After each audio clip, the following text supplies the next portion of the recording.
Hi வணக்கம். எல்லோரும் நல்லா இருக்கீங்களா? நான் நல்லா இருக்கிறேன். நீங்கள் நல்லா இருக்கணும் அப்படின்னு என்னுடைய சிவபெருமான மனதார் நான் வேண்டிக்கிறேன். எல்லா உயிரினங்களும் நல்லா இருக்கணும் மனசார வேண்டிக்குவேன். யாருக்குமே நான் கெடுதல் எனக்கு போக மாட்டேன். நானாக போய் வம்பு இழுக்க போக மாட்டேன். என்ன ஆட்டோமேட்டிக்காக வந்ததுன்னு வச்சுங்களேன், அதில் வந்து தப்பு அவங்களுக்கு இருக்கணும் பயங்கரமாக பிச்சு விட்ருவேன். இல்லை தப்பு நான் தான் அதில் கொஞ்சம் அதிகமாக தப்பு பண்ணிக்கிறேன் இருக்குது அப்படின்னு தெரிஞ்சால் கால் வந்து மன்னிப்பு கேட்டுருவேன். இந்த 2 பணக்கம் எனக்கு பழக்கம் இருக்குது. ஏன்னா பொய் கொஞ்சம் பேச மாட்டேன். ஓரளவுக்கு அந்த கடவுளுக்கு பயக்குவேன். பொய் பேசுகிறதோ இல்லை ஒருத்தரோட காசு வந்து மோசம் பண்ணி வாங்குறதோ அந்த மாதிரி இது எனக்கு இருக்கவே இருக்காது. அது மட்டும் 100% உண்மை. அது நான் சொன்னால் உங்களுக்கு தெரியாது. சில பேர் என்கிட்ட பழகிருக்கிறாங்களா, அவங்களுக்கு தெரியும். அந்த இது ஒன்றும் இல்லை. என்னுடைய லைஃப்பில் கல்யாணம் எங்கள் வீட்டுக்காரர்கிட்ட என்னெல்லாம் ரொம்ப ரொம்ப கஷ்டப்பட்டேன். அவர் மேலே எவ்வளோ நம்பிக்கை வச்சுருந்தேன். இன்றைக்கி அது கடவுள் பார்த்து இப்படி திருப்பி போட்டார், தோசை திருப்பி போட்ட மாதிரி. அந்த இதில் சில இதுகள் ஞாபகம் அதிகமாக ஞாபகம் வருதில்ல, அதை மட்டும் நான் சொல்கிறேன். கல்யாணம் முடிச்சு பெரிய பொண்ணு வந்து 5 மாதத்துல என்னமோ கொண்டு வந்து விட்டுட்டு போனார். 5 மாதத்துல 6 மாதத்துல கொண்டு விட்டுட்டு போனார். அப்போ ஒரு 10 நாள் என்னமோ இருந்தால் அப்படி அவங்க ஊரும் அங்கே இங்கேன்னு சுற்றிக்கிட்டு இருந்தாங்க.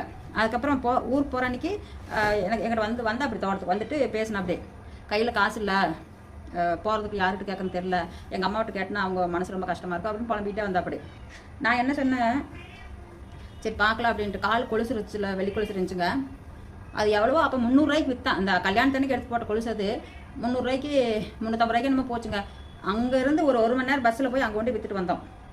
விற்றுட்டு அதுக்கு முன்னாடியே அவங்க அம்மா வீட்டுக்கு போய்ட்டு 2 பேரும் கொஞ்சம் 7 மணி ஆகிடுச்சு. 6 அப்படி இருக்க அந்த டைத்தில் நடந்தே வந்தோம். நடந்து வரங்காட்டி என்னால் அந்த ப்ரெக்னெண்ட்டாக இருக்கிறதுக்கு ரொம்ப தூரம் நடக்காட்டி வயிறு கெட்டியாக பிடிச்சி வலிக்கிற மாதிரியே வயிறு ஃபுல்லாக வெயிட்டாக இருக்கிற மாதிரியே தோணிட்டு என்னால் நடக்க முடியல. அப்போ தான் தங்கம் செல்லம் அப்படின்னு கூப்பிட்டுட்டு கைத்தாங்களை பிடிச்சிட்டு வந்துட்டு சொன்னார், இது மாதிரி போகிற கையில் காசு இல்லை, யார்கிட்ட போய் கேட்குறது, கேட்டால் ரொம்ப கஷ்டமாக இருக்கும் அப்படின்னு சொல்லிட்டு இருந்தாங்க. சரின்ட்டு நான் என்ன பண்ணேன், சரி எங்கள் அப்பா அம்மாட்ட கேட்டாலும் அது அங்கேயே அதே பிரச்சனை தானே, வேண்டாம் அப்படின்ட்டு என்னுடைய கால் கொலுசு எங்கள் அப்பா அம்மா அவங்க எடுத்து போட்டது, எங்கள் அப்பா அம்மா எடுத்து போட்டது. இருந்தாலும் அவங்களுக்கு தெரியாமல் தான் விற்று கொடுத்தேன். 2 பேரும் எங்கேயோ வேலை இருக்கிற மாதிரி போயிட்டு அங்கே போய் மூலனூர் அங்கே கொண்டு விற்றுட்டு 350 ரூபாய்க்கு தான் போச்சு. அதை விற்றுட்டு அந்த காசு நான் கொடுத்து விட்டேன். ஒரே ஒரு இதில் யார் பார்த்தாலும் இதில் கமெண்ட் போடுங்க.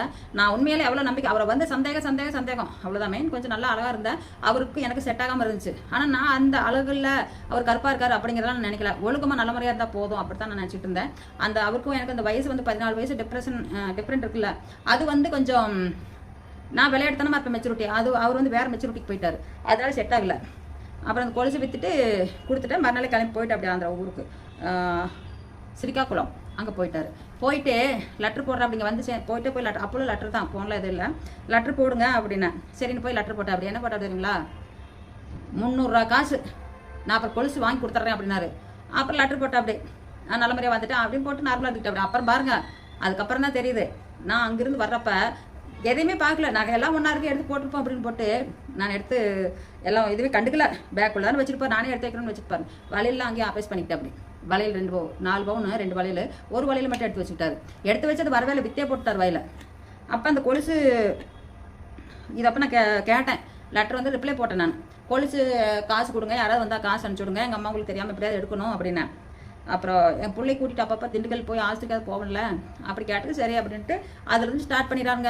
உன்னை அங்கேயே தீத்து விட்டுறேன், நீ ரோட்டு மேலேயே தீத்து விட்டுறேன், நீ என் பொட்டாட்டியே கிடையாது, யாரோ நீ என்னென்ன அந்த பிள்ளை எனக்கே பொறுக்கல, எல்லாம் பிடிச்சி பேசி என்னென்ன பார்த்தா டெய்லி 4 பேப்பர் பெரிய பேப்பர் இருக்கும் பாருங்க, 4 பேப்பர் வச்சு அடிச்சு விடுவா. அப்படி அந்த எழுத்தெல்லாம் எனக்கு மட்டும் தான் புரியும்.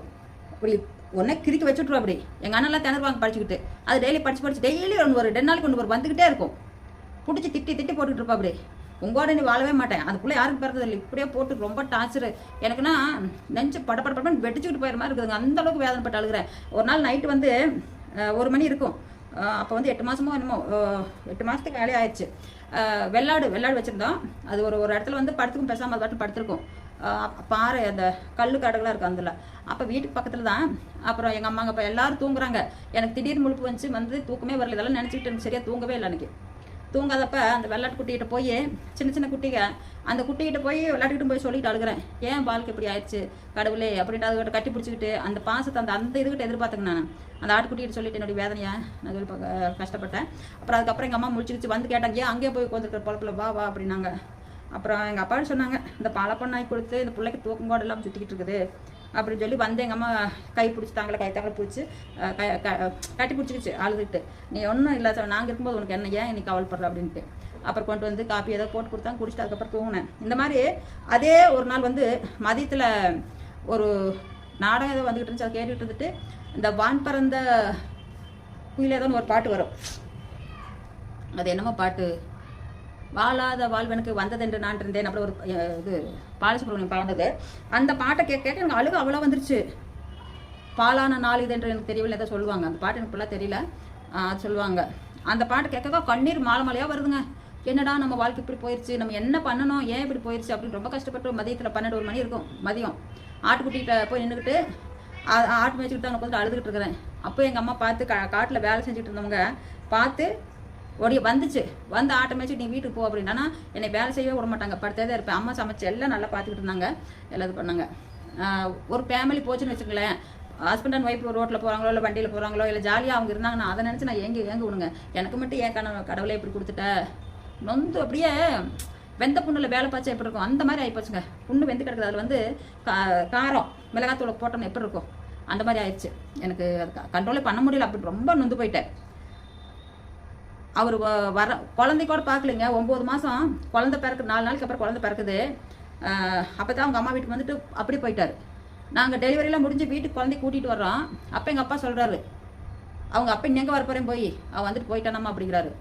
கேட்டதே அப்படியே பட்டப்பட்டன்னு தூக்கி வாரி போடுதுங்க. எனக்கு கை காலில் ஜும்முன்றுச்சு. ஐயோ நீ அவ்வளோதான் நம்ம வாழ்க்கை இப்படி போச்சா அப்படின்னு ரொம்ப வேதனைப்பட்டேன்.